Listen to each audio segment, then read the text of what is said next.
got James Voss on the line from Austin Zoo. We're talking Oregon football, of course.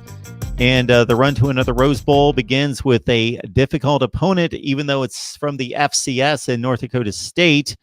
And then a familiar foe, both on the national scene and to Ducks fans going back 6 seasons to a national championship game. So when you glance at this schedule, what do you see, James?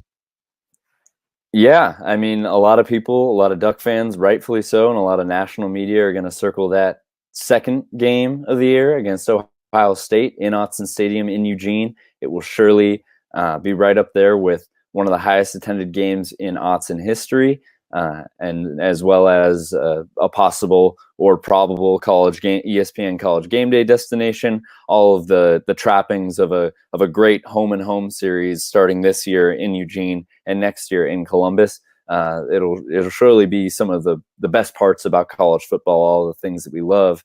But not to be overlooked is that North Dakota State opening game in Autzen Stadium. They're the FCS defending national champions. And surely, if that is Tyler Shuck who will be under center, it will not be just an easy cupcake opponent in his first start, and probably for the better, as the week after that, he'll be looking at the Buckeyes. What I always look at when I check out the Pac-12 schedules when they get released is that, so you got 12 teams in the Pac-12. You play a 9-game season, so you've got 11 potential opponents. You missed 2. Mm-hmm. So who do you miss in the other division? Are they really good teams, or are you missing the bad teams and missing some gimme W's? So as I look at it, it's USC and Arizona State. You've got Arizona. You've got Colorado. So I see no UCLA or Utah, which certainly missing Utah is not a bad thing. UCLA, like a top 75 team in the nation in the past few years, so they've not been very good, coming off 4-8, but probably a little bit better coming up. So your thoughts about missing Utah and UCLA? Yeah, missing Utah, particularly, at least in the regular season, we did the same, or Oregon did the same this past year, and ended up seeing them in the Pac-12 title game anyway. And without Tyler Huntley and without Zach Moss, I'm not quite sure what to make of this next year's Utah team. Maybe they will be as good, or maybe they won't be as good as they were this past year. But certainly, I think the biggest key to especially the South matchups is who do you get at home and who do you get away. And this year, Oregon will find USC at home with Keaton Slovis looking to continue to build upon what he's doing down there, as well as Arizona State, who got the better of the Ducks last year in Tempe.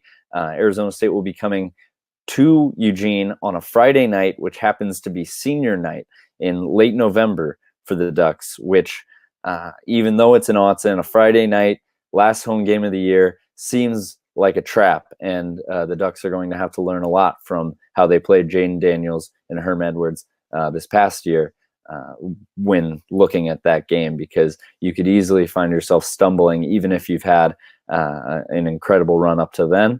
That could be a huge key to whether or not you end up winning the Pac-12 North.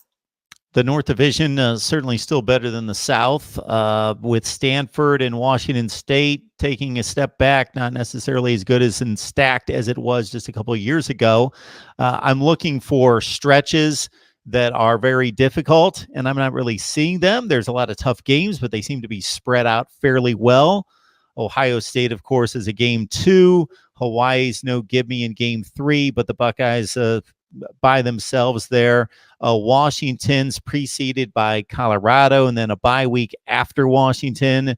Again, the Cal-Stanford stretch wouldn't be that difficult. Cal's now considered to be a better team than Stanford. Stanford coming off a rough 4-8. USC and Arizona State, especially since the Sun Devils is only a 6-day separation, could be a difficult back-to-back there with the Trojans and the Sun Devils. And then, of course, Washington State, if they bounce back, and Oregon State, no gimme anymore, coming off 5 wins last year. Mm-hmm.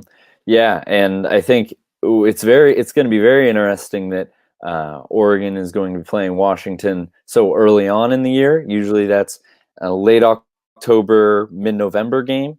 But to be that early on in the year. Might be a sunny, warm day in Eugene. Probably a day game. That should be very exciting. See what the Huskies have in store. But that is coming off of what I think will be an improved Colorado team to open Pac-12 play in Boulder at elevation. It could be a difficult way for at least a young Tyler Shuck to open up his Pac-12 career, but I'm hoping that he would have had enough of a trial in the non-conference schedule to be ready for that. And also not to be overlooked is how late in the year Oregon is going to be traveling to Pullman, Washington. That Washington State game right before the Civil War, especially if Oregon State is going to be looking to challenge for the North. Maybe a look-ahead game where maybe it even snows up in Pullman. That could be a cold, bitter one for the Ducks if they aren't careful. There you go. We get the word from James Voss. You can join him on Autzen Zoo talking Oregon athletics. James, we appreciate you stopping by as always. Thank you, Mark. Nobody does it better than you.